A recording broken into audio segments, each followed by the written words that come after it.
Welcome back to Figuring It Out with Rachel Lee. I'm your host. If you're new here, this is a space where we talk honestly about life, healing, relationships, grief, emotional patterns, survival mode, basically all the complicated human stuff people usually try to just simplify online. And if something in this episode resonates with you, follow the podcast, leave a review, or send it to somebody who might need to hear it too. All right. Today I want to talk about something that I don't think we talk about enough. The good things.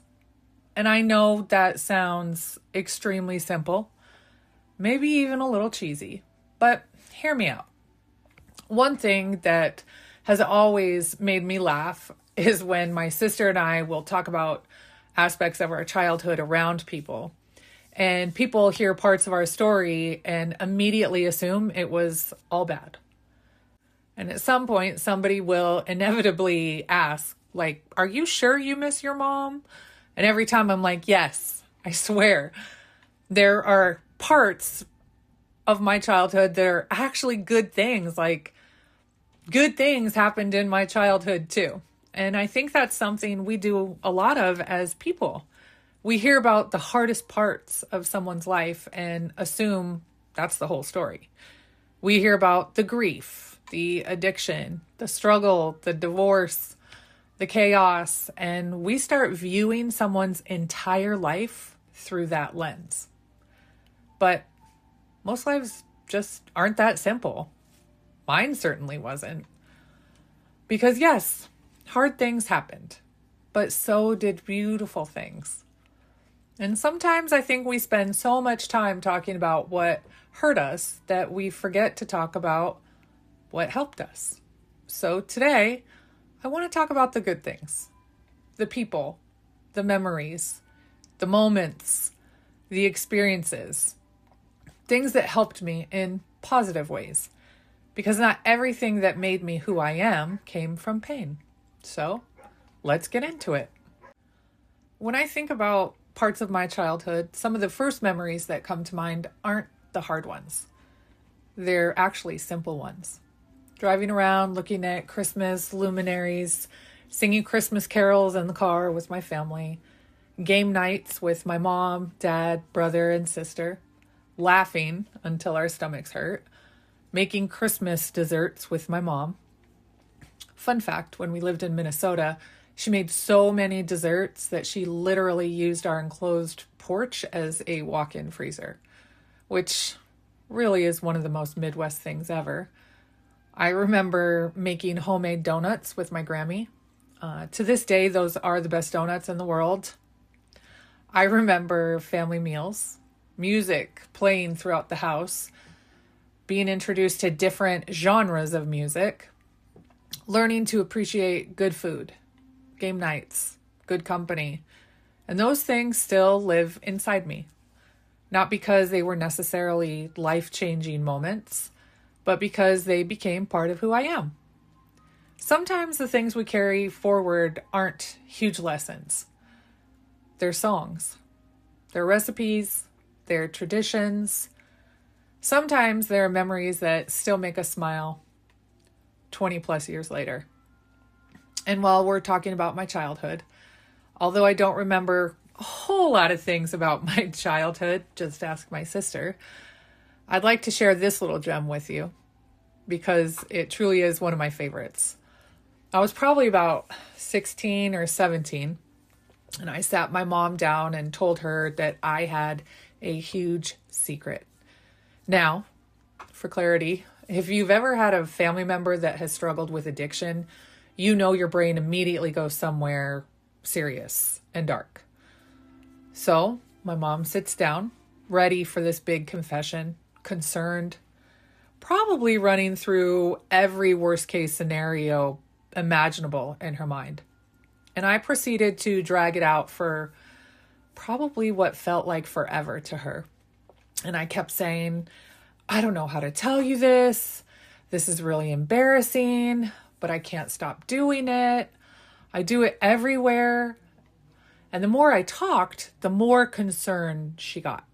because apparently I was doing a phenomenal job making this sound like a real problem. Finally, after all that buildup, I looked at her and said, I'm hooked on phonics, which for anyone too young to remember, that was a reading program, which basically meant that I sat my mother down and dramatically confessed that I liked reading. Now listen, she did eventually laugh, but at first, pretty sure she called me an asshole. And honestly, fair. But those are the types of stories that become family legends. The stories people tell for years. The stories that still make you laugh long after the moment is over. Because life isn't only built from the serious stuff. Sometimes it's built from the ridiculous stuff. Another thing that shaped me in a really positive way was my time with volunteer firefighting. And honestly, the thing that has stayed with me the last few decades about that actually has nothing to do with me. It is about them. Because there are people that I served with who are still active today. Some of them have been serving that community for 30 plus years. 30 plus years. So think about that for a second. Years of middle of the night calls. Years of leaving family dinners.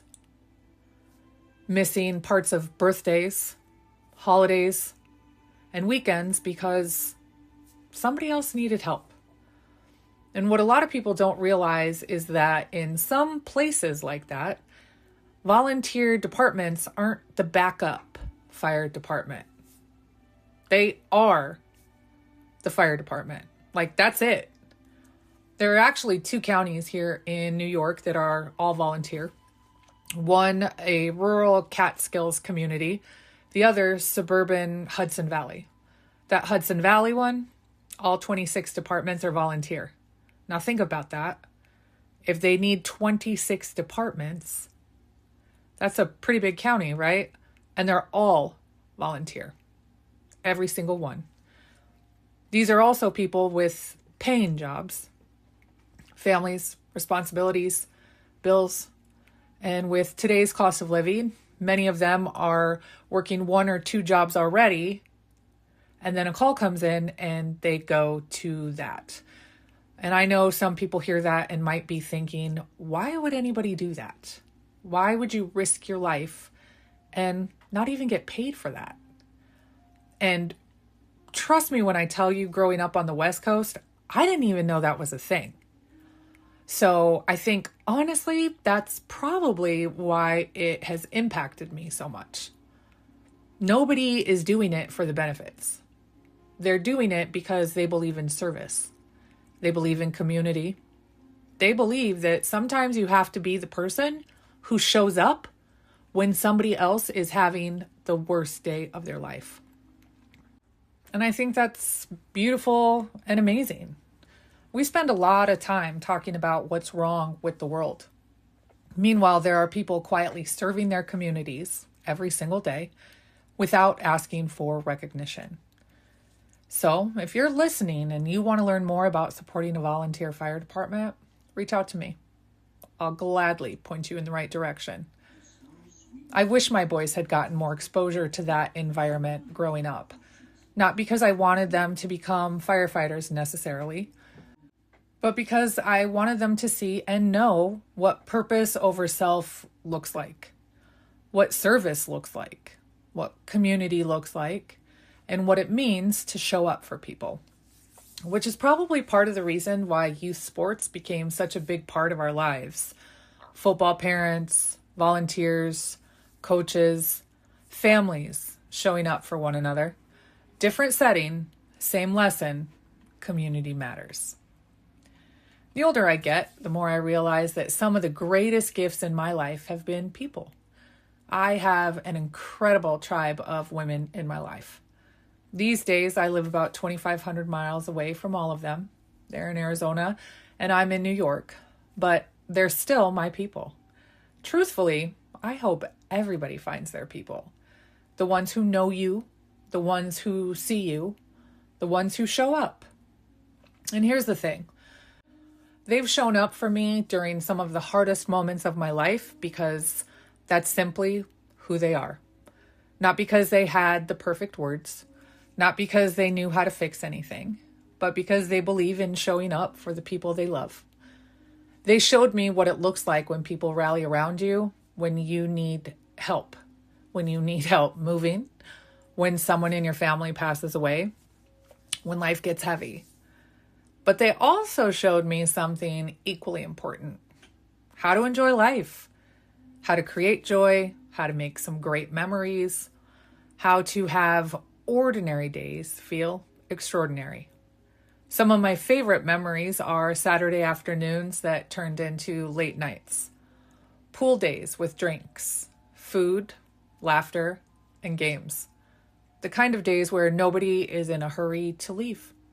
The kind of days where you laugh so hard, your face hurts. The kind of days that remind you life is meant to be lived, not just survived.